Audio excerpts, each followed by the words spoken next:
Hello, welcome to Just Nice Clean Cars. I'm going to show you around the Land Rover Range Rover Evoque HSE Dynamic. It's a 2015 on a 65 plate, automatic, and it's a 2-litre diesel engine.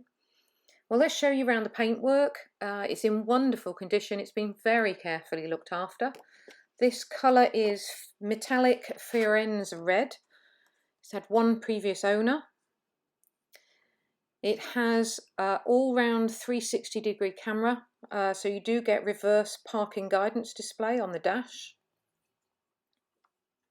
It's got 20-inch diameter wheels. As I come down to the front, I can see the tyre is slightly worn on the edge, so we'll get these replaced for you before you drive away.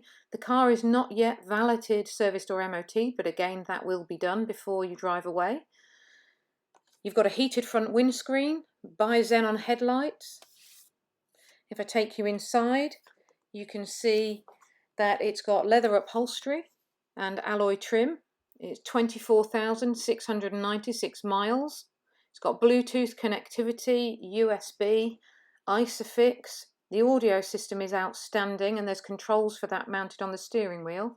8-inch sat-nav display, which can be voice activated, by the way. The boot is remote control opening as well. You've got the Range Rover protective liner. It's very spacious. As I say, it hasn't yet been valeted, but it will be. If you'd like any more details, please email sales@jncc.co.uk or call the number on the screen.